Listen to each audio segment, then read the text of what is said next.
ನಮಸ್ತೆ ಸ್ನೇಹಿತರೆ. ನೋಡಿ ಸ್ವಾಮಿ, ನಾನಿರೋದು ಹೀಗೆ ಪಾಡ್ಕಾಸ್ಟ್ಗೆ ಸ್ವಾಗತ. ಎಲ್ಲರಿಗೂ ಸಂಕ್ರಾಂತಿ ಹಬ್ಬದ ಶುಭಾಶಯಗಳು. ಇಲ್ಲಿವರೆಗೂ ನಾನು ನನ್ನ ಜೀವನದಲ್ಲಿ ಪಟ್ಟಿರುವಂಥ ಅನುಭವಗಳಿಂದ ನನಗೆ ಅರ್ಥ ಆಗಿರೋದು ಏನಂತ ಹೇಳಿದರೆ, ನಾವೇನಾದರೂ ಒಂದು ಕೆಲಸ ಮಾಡಬೇಕಂತ ಹೇಳಿದರೆ ಅದನ್ನು ಡೈರೆಕ್ಟಾಗಿ ಸ್ಟಾರ್ಟ್ ಮಾಡಬೇಕು. ಸೊ ಸುಮ್ಮನೆ ಇವಾಗ ಮೈಂಡಲ್ಲಿ ಇದೊಂದು ಸ್ಟಾರ್ಟ್ ಮಾಡಬೇಕಂತ ಯೋಚನೆ ಮಾಡ್ಕೊಂಡಿದ್ರೆ ಅದು ಬರೀ ಯೋಚನೆ ಆಗೇ ಉಳಿಯುತ್ತೆ. ಆ್ಯಂಡ್ ಅಫ್ಕೋರ್ಸ್ ಯೋಚನೆ ಇದೆಲ್ಲ ಇರಬೇಕು, ಇಲ್ಲ ಅಂತ ಹೇಳಲ್ಲ. ಹಾಗಂತ ಹೇಳ್ಬಿಟ್ಟು ಸ್ಟಾರ್ಟ್ ಮಾಡ್ದೇನೆ ಸುಮ್ಮನೆ ಇದು ಸ್ಟಾರ್ಟ್ ಮಾಡಿದಾಗ ಈ ರೀತಿ ಪ್ರಾಬ್ಲಮ್ಸ್ ಬರ್ಬೋದು, ಆ ರೀತಿ ಪ್ರಾಬ್ಲಮ್ಸ್ ಬರ್ಬೋದು ಅಂತ ಹೇಳ್ಬಿಟ್ಟು ಸ್ಟಾರ್ಟ್ ಮಾಡ್ದೇನೆ ಇರೋಕ್ಕಿಂತ ಫಸ್ಟು ಸ್ಟಾರ್ಟ್ ಮಾಡಬೇಕು. ಆಮೇಲೆ ಏನೇನು ಪ್ರಾಬ್ಲಮ್ಸ್ ಬರುತ್ತೆ ಅದನ್ನು ಸಾರ್ಟ್ ಮಾಡ್ಕೊಂಡು ಹೋಗಬೇಕು. ಉದಾಹರಣೆಗೆ ಇವಾಗ ನೀವು ಒಂದು ಕಂಪ್ನಿನಲ್ಲಿ ಒಂದು ವಿಡಿಯೋ ಎಡಿಟರ್ ಆಗಿ ವರ್ಕ್ ಮಾಡ್ತಿರ್ತೀರ ಅಂತ ಅಂದ್ಕೊಳ್ಳಿ. ಆ್ಯಂಡ್ ನಿಮ್ಮ ಸ್ಕಿಲ್ಸು ಒಂದು ರೇಂಜಿಗೆ ಚೆನ್ನಾಗಿರುತ್ತೆ. ಅಂದರೆ ಇವಾಗ ನಿಮ್ಮ ಕಂಪ್ನಿ ನಿಮ್ಮನ್ನ ಯೂಸ್ ಮಾಡಿಕೊಂಡು ಕೆಲಸ ಮಾಡಿಸ್ತಿದೆ ಅಂತ ಹೇಳಿದ್ರೆ ಅದರ ಅರ್ಥ ನೀವು ಕೇಪಬಲ್ ಇದ್ದೀರಾ. ನಿಮ್ಮ ಸ್ಕಿಲ್ ಸೆಟ್ಟು ಔಟ್ಸೈಡ್ ವರ್ಲ್ಡಲ್ಲಿ ಬೇಕಾಗಿರೋ ರಿಕ್ವೈರ್ಮೆಂಟ್ಸ್ ತಕ್ಕನಂಗೆ ಇದೆ. ಅಂದರೆ ಆಚೆಗಡೆ ಬೇರೆ ಕ್ಲೈಂಟ್ ವರ್ಕು ಸ್ಯಾಟಿಸ್ಫೈ ಮಾಡುವಂಥ ಕೇಪಬಿಲಿಟೀಸ್ ನಿಮ್ಮದ್ರಲ್ಲಿ ಇರುತ್ತೆ ಅಂತ ಹೇಳ್ಬೋದು.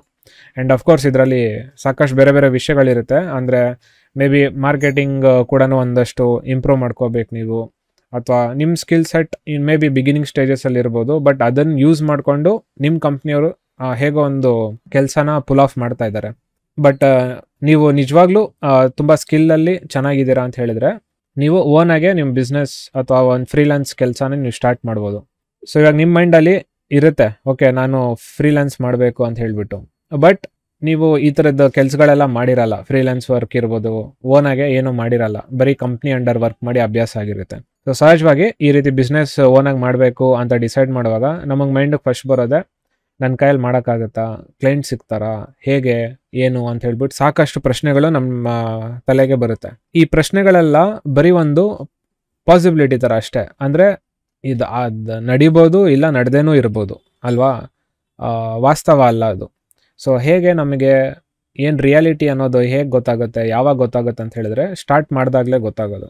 ಫ್ರೀಲಾನ್ಸ್ ಮಾಡ್ತಿದ್ದೀನಿ ಅಂತ ಸ್ಟಾರ್ಟ್ ಮಾಡಿದಾಗ ನಿಮಗೆ ರಿಯಾಲಿಟಿ ಗೊತ್ತಾಗುತ್ತೆ. ಸೊ ನಿಮ್ಮ ಸ್ಕಿಲ್ ಲೆವೆಲ್ಲು ಆನ್ ಪಾರ್ ಇದೆಯಾ, ನೀವು ಏನೇ ಕ್ಲೈಂಟ್ ರಿಕ್ವೈರ್ಮೆಂಟ್ ಬಂದರೆ ಬೈ ಚಾನ್ಸು ನಿಮ್ಮ ಕೈಯಲ್ಲಿ ಮಾಡೋಕ್ಕಾಗುತ್ತಾ, ಕ್ಲೈಂಟ್ನ ಹೇಗೆ ಹುಡ್ಕೋದು, ನೆಟ್ವರ್ಕ್ ಡೆವಲಪ್ ಮಾಡ್ಕೋಬೇಕು. ಸೊ ನಿಮ್ಮ ಸುತ್ತಮುತ್ತ ಅಥವಾ ನಿಮ್ಮ ಫ್ಯಾಮಿಲಿ ಫ್ರೆಂಡ್ಸ್ ಅವ್ರಿಗೆ ಈ ರೀತಿ ಹೇಳ್ಬೋದು, ಸೊ ನಾನು ಈ ರೀತಿ ವಿಡಿಯೋ ಎಡಿಟಿಂಗ್ ಕೆಲಸ ಎಲ್ಲ ಮಾಡ್ತಿದ್ದೀನಿ, ನಿಮಗೆ ಯಾರಾದರೂ ಗೊತ್ತಿದ್ರೆ ಹೇಳಿ ಅಂತ ಹೇಳ್ಬಿಟ್ಟು. ಇಲ್ಲ ನಿಮ್ಮ ಫ್ಯಾಮಿಲಿಯಲ್ಲೇ ಏನೋ ಫಂಕ್ಷನ್ಸ್ ಏನಾದ್ರು ನಡೆದಾಗ ಫೋಟೋಸ್ ಎಲ್ಲ ಕಲೆಕ್ಟ್ ಮಾಡಿ, ಇಲ್ಲ ವೀಡಿಯೋಸ್ ಕಲೆಕ್ಟ್ ಮಾಡಿ, ಅದನ್ನು ಒಂದು ಎಡಿಟ್ ಏನಾದ್ರು ಮಾಡಿಬಿಟ್ಟು ಶೇರ್ ಮಾಡಿ. ಸೊ ಈ ರೀತಿ ಕೆಲ್ಸಗಳನ್ನ ನಾವು ಆ್ಯಕ್ಷನ್ ತೊಗೊಂಡು ಮಾಡಬೇಕು. ಇವಾಗ ಕೆಲವೊಬ್ಬರಿಗೆ ಏನು ಮಾಡಬೇಕು ಅಂತ ಗೊತ್ತಾಗಲ್ಲ. ಸೊ ಆ ಟೈಮಲ್ಲಿ ನಿಮಗೆ ನೀವೇ ಪ್ರಶ್ನೆ ಮಾಡ್ಕೊಳ್ಳಿ. ಇವಾಗ ನೀವೊಬ್ಬರು ವಿಡಿಯೋ ಎಡಿಟರು, ನಿಮ್ಮನ್ನು ನೀವು ಪ್ರಚಾರ ಮಾಡಬೇಕಂದ್ರೆ ನೀವೇನೇನು ಮಾಡ್ಕೋಬೇಕು.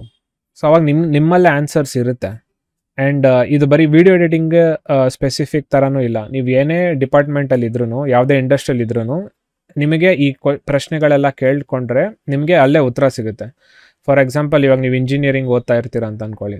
ಸೊ ನೀವು ನೆಕ್ಸ್ಟ್ ಹೈಯರ್ ಸ್ಟಡೀಸ್ ಏನೋ ಮಾಡಬೇಕು, ಇಲ್ಲ ಬೇರೆ ಏನೋ ಕೆಲಸ ಹುಡುಕ್ಬೇಕು, ಆ ಥರದ್ದೇನೋ ಒಂದು ಮಾಡಬೇಕು. ಇವಾಗ ಫಾರ್ ಎಕ್ಸಾಂಪಲ್ ಕೆಲಸ ಹುಡ್ಕೋದಂತ ತೊಗೊಳ್ಳೋಣ. ಸೊ ಇಂಜಿನಿಯರಿಂಗ್ ಮುಗಿಸಿದ್ದೀರಾ, ನಿಮಗೆ ಕೆಲಸ ಸಿಗ್ತಾ ಇರಲ್ಲ. ಸೊ ಆ ಟೈಮಲ್ಲಿ ಏನು ಮಾಡಬೇಕು ಅಂತ ನಿಮ್ಗೆ ಗೊತ್ತಾಗಲ್ಲ. ಓಕೆ, ನಾನು ಡಿಗ್ರಿ ಮುಗಿಸಿದ್ದೀನಿ, ರೆಸ್ಯೂಮ್ ಅಪ್ಲೈ ಮಾಡ್ತಿದ್ದೀನಿ, ಎಲ್ಲೂ ಸಿಗ್ತಾ ಇಲ್ಲ ಇಂಟರ್ವ್ಯೂಸ್ಗಂತ. ಸೊ ಅಲ್ಲಿ ಫಿಗರ್ ಔಟ್ ಮಾಡಬೇಕು, ಯಾಕೆ ನಿಮಗೆ ಸಿಗ್ತಾ ಇಲ್ಲ ಇಂಟರ್ವ್ಯೂಸು, ಅಷ್ಟೊಂದು ಕ್ಯಾಂಡಿಡೇಟ್ಸ್ ಬೇರೆಯವ್ರಿಗೆ ಸಿಗ್ತಾ ಇದೆ, ನಿಮಗೆ ಯಾಕೆ ಸಿಗ್ತಿಲ್ಲ. ಸೊ ನಿಮ್ಮ ರೆಸ್ಯೂಮಲ್ಲಿ ಏನಾದ್ರು ತಪ್ಪಿದೆಯಾ, ಅಗ್ರಿಗೇಟಲ್ಲಿ ಪರ್ಸೆಂಟೇಜ್ ಮಾರ್ಕ್ಸಲ್ಲಿ ಏನಾದರೂ ಕಮ್ಮಿ ಇದೆಯಾ. ಇವಾಗ ಒಂದು ಕಂಪ್ನಿಗೆ ನಾನು ಅಪ್ಲೈ ಮಾಡಬೇಕಂದ್ರೆ, ಇವಾಗ ನಾನು ಒಂದು ಕಂಪ್ನಿಯವನಿದ್ರೆ ನಾನು ಯಾವ ರೀತಿ ಕ್ಯಾಂಡಿಡೇಟ್ಸ್ನ ಹೈಯರ್ ಮಾಡ್ತೀನಿ, ಸೊ ನನ್ನ ಸ್ಕಿಲ್ ಲೆವೆಲ್ ಕರೆಕ್ಟಾಗಿದೆಯಾ. ಮೇ ಬಿ ಇವಾಗ ನೀವು ಅನ್ಬೋದು, ನಾನು ಫ್ರೆಷರು, ನನಗೆ ಎಕ್ಸ್ಪೀರಿಯನ್ಸ್ ಇಲ್ಲ, ಅದು ಇದು ಅಂತ ಹೇಳ್ಬಿಟ್ಟು. ಇವಾಗ ಆನ್ಲೈನಲ್ಲಿ ನಿಮ್ಗೆ ಎಲ್ಲ ರೀತಿಯ ಮಾಹಿತಿ ಸಿಗುತ್ತೆ.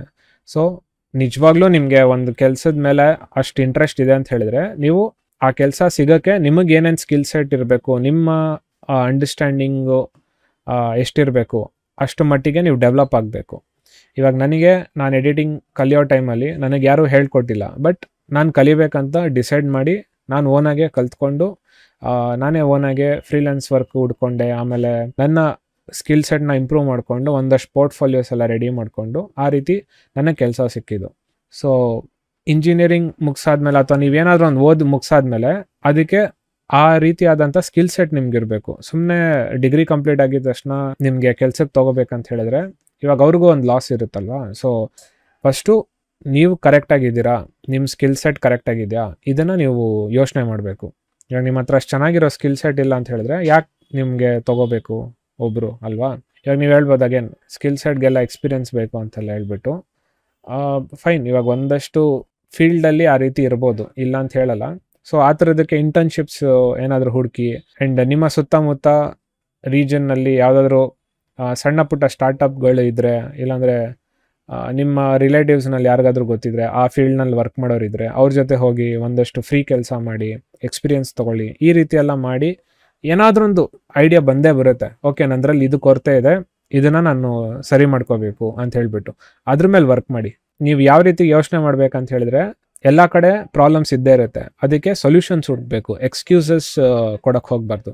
ಇದೇನೋ ಮಾಡೋಕ್ಕೆ ಹೋಗ್ತಿದ್ದೀನಿ, ಇಲ್ಲೇನೋ ತೊಂದರೆ ಇದೆ, ಅದನ್ನು ಹೇಗೆ ಸಾಲ್ವ್ ಮಾಡ್ಬೋದು ನಾನು, ಆ ರೀತಿ ಯೋಚನೆ ಮಾಡ್ತಾ ಹೋಗಬೇಕು. ಆ್ಯಂಡ್ ಅದು ಕೂಡ ಒಂದು ತುಂಬ ಇಂಪಾರ್ಟೆಂಟ್ ಸ್ಕಿಲ್ಲು. ಆ್ಯಂಡ್ ಈ ಥರ ಸ್ಕಿಲ್ ಪ್ರಾಬ್ಲಮ್ ಸಾಲ್ವರ್ಸ್ನ ಸಾಕಷ್ಟು ಕಂಪ್ನಿಗಳು ಹುಡುಕ್ತಾ ಇರ್ತಾರೆ.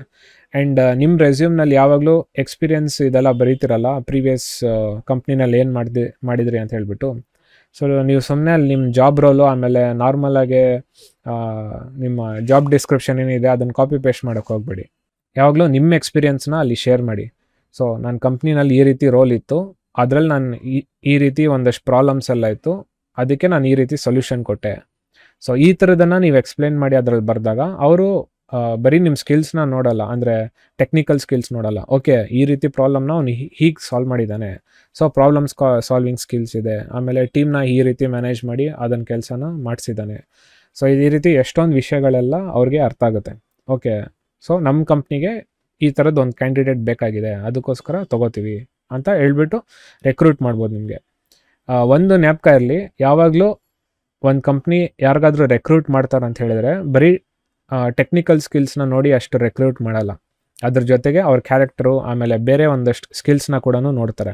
ಯಾಕಂತ ಹೇಳಿದ್ರೆ ಟೆಕ್ನಿಕಲ್ ಸ್ಕಿಲ್ಸ್ನ ಹೇಳ್ಕೊಡ್ಬೋದು, ಅಭ್ಯಾಸ ಮಾಡಿಸ್ಬೋದು, ಬಟ್ ಬೇರೆ ಸ್ಕಿಲ್ಸ್ ಎಲ್ಲ ಇದೆಲ್ಲ ಅದು ಹೇಳ್ಕೊಡೋದು ಅಭ್ಯಾಸ ಮಾಡಿಸೋದು ಸ್ವಲ್ಪ ಕಷ್ಟ ಆಗುತ್ತೆ. ಬೈ ಡಿಫಾಲ್ಟಾಗಿ ಅವರಲ್ಲಿದ್ದರೆ ಅದ್ರ ಜೊತೆಗೆ ಇದು ಆ್ಯಡ್ ಆನ್ ಥರ. ಸೊ ಅದಕ್ಕೋಸ್ಕರ ಇದಿಷ್ಟನ್ನ ಜ್ಞಾಪಕ ಇಟ್ಕೊಳ್ಳಿ. ನೀವೇನೋ ಒಂದು ಸ್ಟಾರ್ಟ್ ಮಾಡ್ಬೇಕಂತ ಹೇಳಿದರೆ ಫಸ್ಟು ಒಂದು ರಫ್ ಪ್ಲ್ಯಾನ್ ಮಾಡಿ ಏನೇನು ಮಾಡ್ಬೇಕಂತಿದ್ದೀರಾ, ಆ್ಯಂಡ್ ಅದನ್ನು ಎಕ್ಸಿಕ್ಯೂಟ್ ಮಾಡ್ತಾ ಹೋಗಿ, ಅದ್ರ ಮೇಲೆ ಆ್ಯಕ್ಷನ್ ತೊಗೊಂಡು ಎಕ್ಸಿಕ್ಯೂಟ್ ಮಾಡ್ತಾ ಹೋಗಿ. ಅದಾದಮೇಲೆ ಏನಾದರೂ ಎಲ್ಲಾದರೂ ಸ್ಟಕ್ ಆದರೆ, ಓಕೆ ಇಲ್ಲಿ ಯಾಕೆ ಸ್ಟಕ್ ಆಗಿದ್ದೀನಿ, ಏನೇನು ಮಾಡ್ಬೇಕು ನಾನು ಅಂತ ಹೇಳಿಬಿಟ್ಟು ನಿಮಗೆ ಹಾನೆಸ್ಟಾಗಿ ನೀವೇ ಪ್ರಶ್ನೆ ಕೇಳಿಕೊಂಡು ಅದರಲ್ಲಿ ನಿಮ್ಗೆ ಉತ್ತರ ಸಿಗುತ್ತೆ. ಸೊ ಅದನ್ನು ಟ್ರೈ ಮಾಡಿ, ಆ್ಯಂಡ್ ಏನು ಉತ್ತರ ಬರುತ್ತೆ ಅದನ್ನು ಎಕ್ಸಿಕ್ಯೂಟ್ ಮಾಡೋಕ್ಕೆ ಟ್ರೈ ಮಾಡಿ. ಇವಾಗ ನನ್ನ ಕೇಸಲ್ಲಿ ಅಫ್ಕೋರ್ಸ್ ನನಗೆ ಏನೇನು ಪ್ರಾಬ್ಲಮ್ ಇದೆ ಇದೆಲ್ಲ ನನಗೆ ಗೊತ್ತಾಗುತ್ತೆ, ಬಟ್ ಸ್ವಲ್ಪ ಸೋಂಬೇರಿತನ ನಾನು ಎಕ್ಸಿಕ್ಯೂಟ್ ಮಾಡೋಕ್ಕೆ. ಬಟ್ ನಾನೇನು ಎಕ್ಸ್ಕ್ಯೂಸ್ ಕೊಡಲ್ಲ, ಅದಾಗ್ತಿಲ್ಲ ಅಂತ ಹೇಳ್ಬಿಟ್ಟು ಎಕ್ಸ್ಕ್ಯೂಸ್ ಕೊಡಲ್ಲ. ಬಿಕಾಸ್ ನನಗೆ ಗೊತ್ತು ನಾನು ಎಲ್ಲಿ ವೀಕ್ನೆಸ್ ಇದ್ದೀನಿ, ಯಾಕೆ ಎಕ್ಸಿಕ್ಯೂಟ್ ಮಾಡ್ತಿಲ್ಲ ಅಂತ ಹೇಳ್ಬಿಟ್ಟು. ಸೊ ನನ್ನಲ್ಲೇ ಪ್ರಾಬ್ಲಮ್ ಇರೋದ್ರಿಂದ ನಾನು ಎಕ್ಸ್ಕ್ಯೂಸ್ ಕೊಡೋಕ್ಕಾಗಲ್ಲ. ಸೊ ತುಂಬ ಜನ ಏನು ಮಾಡ್ತಾರೆ, ಅವರಲ್ಲೇ ಪ್ರಾಬ್ಲಮ್ ಇಟ್ಕೊಂಡು ಬೇರೆ ಇದ್ರ ಮೇಲೆ ಎಕ್ಸ್ಕ್ಯೂಸ್ ಕೊಟ್ಕೊಂಡು ಈ ರೀತಿ ಮಾಡ್ತಾ ಇರ್ತಾರೆ. ಆ ಒಂದು ರೀಸನ್ಗೋಸ್ಕರ ನಾನು ಇದನ್ನು ಹೇಳ್ತಾ ಇರೋದು. ಈ ರೀತಿ ಒಂದು ಸತಿ ಟ್ರೈ ಮಾಡಿ. ಆ್ಯಂಡ್ ಇನ್ನೊಂದು ವಿಷಯ ಏನಂದರೆ, ನಿಮಗೆ ನಿಜವಾಗ್ಲೂ ಏನಾದರೂ ಒಂದು ಮಾಡಬೇಕಂತ ಹೇಳಿದರೆ ಇಷ್ಟೊಂದೆಲ್ಲ ನೀವು ತಲೆನೇ ಕೆಡಿಸ್ಕೊಳ್ಳಲ್ಲ. ಸೊ ಏನಾದರೂ ಒಂದು ದಾರಿ ನೀವು ಹುಡ್ಕೋತೀರ. ಇದಿಷ್ಟು ಹೇಳ್ತಾ ಮತ್ತೊಮ್ಮೆ ಸಂಕ್ರಾಂತಿ ಹಬ್ಬದ ಶುಭಾಶಯಗಳು. ಮುಂದಿನ ಪಾಡ್ಕಾಸ್ಟ್ನಲ್ಲಿ ಸಿಗೋಣ. ಧನ್ಯವಾದಗಳು.